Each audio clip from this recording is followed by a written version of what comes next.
So in this video, we are going to talk about image views. So we've talked a little bit about image views previously on how to drag and drop into our storyboard and add images. But now in this video, we are going to take a different approach, or rather we are going to take that concept a little bit deeper so we can understand what we can do with image views.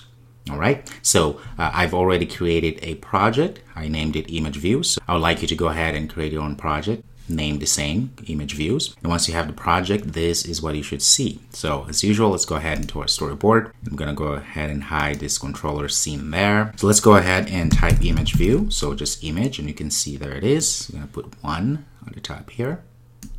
While we're here, let's go ahead and make this a little bit manageable. So go to iPhone 4.7, and there it is. Let's align it here. That looks good.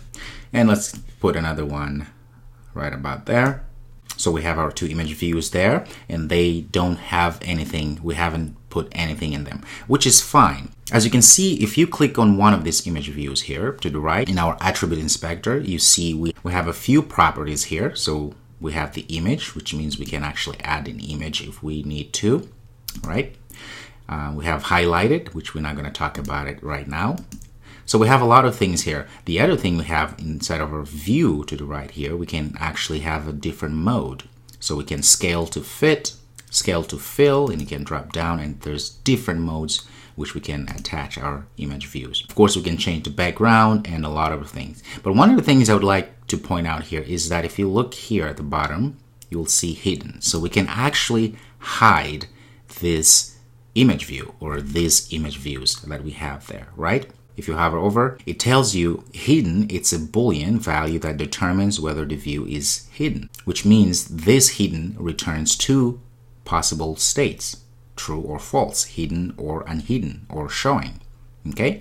And the reason why I'm pointing this out is because we are going to use this property here in code. Up until now, we've been mostly relying on our main storyboard to add things inside of our view controller here. But now we need to move a step forward and start looking into creating applications that are dynamically changing things.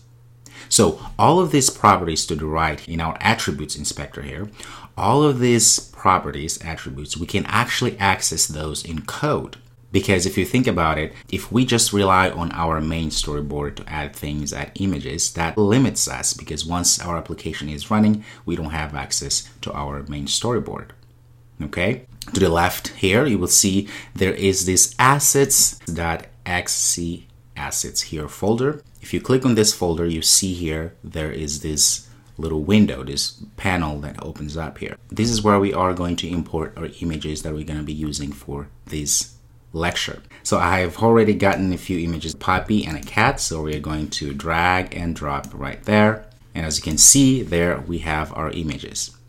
You notice also something very interesting here. We have these different spots that are kind of empty. So for our cat, we have this 1x, 2x, 3x. What this means is since iOS devices come in different sizes and resolutions, when we are creating assets or images to our applications, we need to be very mindful of the density or resolutions of our images as well. So usually, and we'll talk more about this later again, but for now, just know these 2x, 3x will be the same images, but in different resolutions, which will allow, if your app is running on an iPad or smaller resolution iOS devices, then the app will know which image to use depending on the device that the app is running on. All right, so we'll get more into that, but I just want to show you here how to add images into our assets folder here. So let's go back to our main storyboard here. So we have this 2 image view, one of which is hidden. Also, if you go back and unhide this, so click on that, we can again go and reference one of those images there. So we can click there and we can put a cat, and there you have it.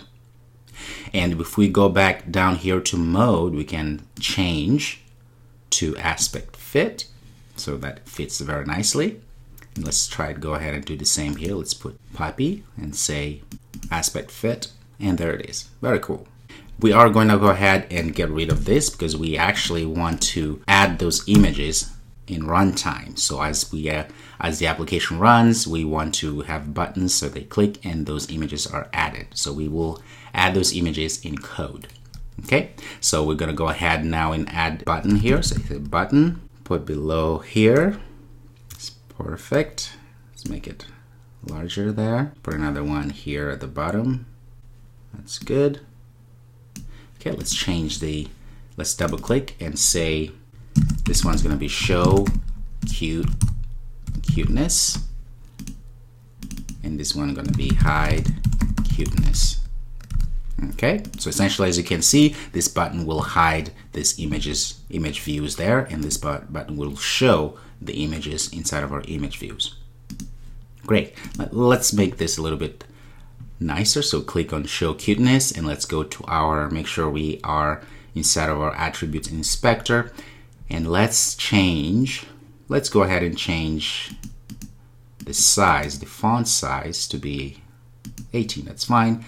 Let's change the text color. We have this color picker here. Let's change to something nice. Okay, that looks good. While we're here, let's go ahead and change the background. Click on this. Let's give it a background. Let's make it a little bit bold. So click on the T there. Instead of regular, let's make it semi-bold. That's great. It's the same with our hide cuteness. Text color. Let's hope we can get the same there. That's good. Let's go ahead and make it bold. So click on T, semi-bold, and let's go ahead and give it 18. That's fine. Let's go ahead and give it another background as well. Let's give a different background. Okay, that would work. Perfect. Nice.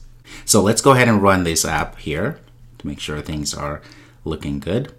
So there we go. We have show cuteness, hide cuteness, click, nothing happens. Notice that also the image views that we have here are not showing, right? Because they have nothing in them. Okay. All right. So that's great. So we have our user interface set up. In next video, we'll proceed and take a look at the code.